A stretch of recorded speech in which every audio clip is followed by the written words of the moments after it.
من قبيلة ولاد البوزيري بإقليم سطات يظهر في خمسينيات القرن العشرين ثنائي فكاهي مغربي سميتهم قشبال وزروال. قشبال واللي سميتو الحقيقية بشار علي بن محمد، وزروال اللي سميتو الحقيقية محمد بشار.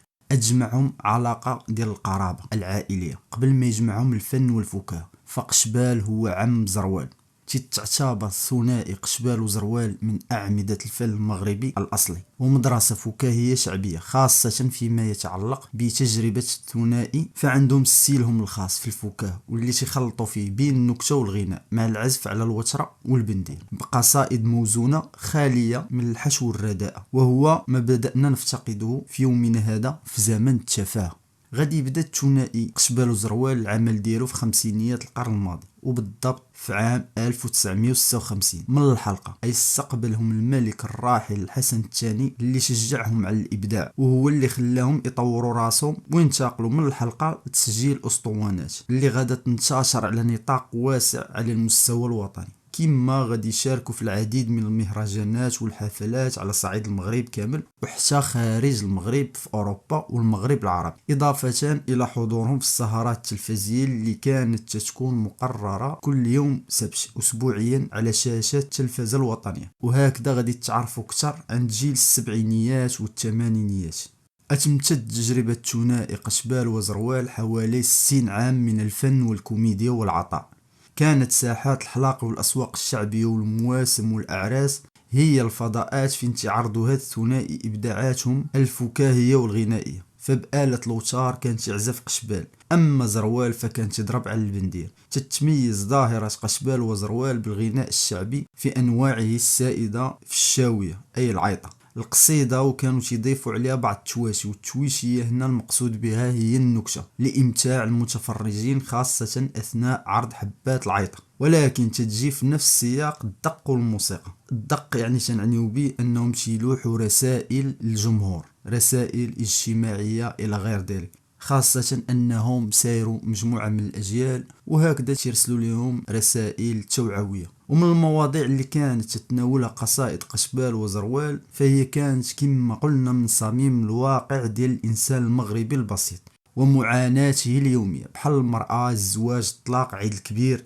أما كيفاش تعلموا الفن ديالهم، فقال زروال في إحدى اللقاءات الصحفية أن والديه كانوا تيديروا هذا الفن ديال القصيد، وبأنه تعلموهم منهم، وهو ما أعطى لهذا الثنائي قوة في الارتجال، أي أنهم داخل الحلقة أو داخل السهرة ممكن أنهم يخرجوا قصيدة في نفس الوقت أو يخرجوا نكتة في نفس الوقت. وقال أيضا بأن أي موضوع بان فخاص يديروا عليه قصيدة. نهار تسرقات لينا بشكليطة كيف قال زروال درنا عليها قصيدة، ونهار مشات لينا الخدامة درنا عليها قصيدة. وقال أن الفن ديالهم كان يستافد منه الجمهور لأنه كان عامر بالرسائل التوعوية.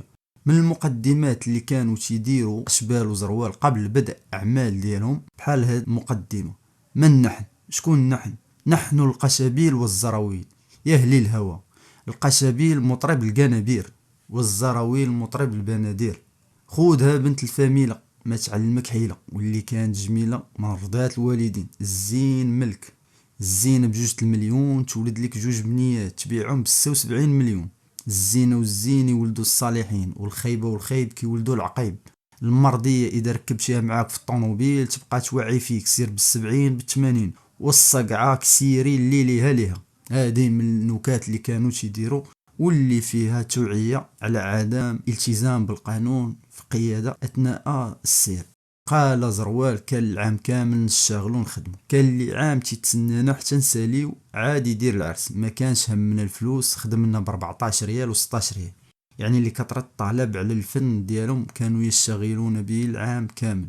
وهناك من كان يؤجل مناسبته العائلية حتى انتهاء ثنائي قشبال وزروال من عروضهم. أما عن أسباب نجاح فكاهة قشبال وزروال فهي لأنها تلامس الهم اليومي للجمهور المغربي في هذاك الوقت، كما أن نجاح تجربة قشبال وزروال فهو وليد مجموعة من العوامل الأخرى، منها الاعتماد على التراث الشعبي العريق ونقله من المحلي من الشاوية إلى ما هو وطني، استمرار العلاقة بين الرجلين وهي اللي افتقدت الثنائي في المغرب في وقتنا هذا مدة طويلة من الزمن، حوالي 60 سنة، على خلاف أغلب التجارب الثنائية التي كانت تنتهي بالخلافات كما قلت قبل.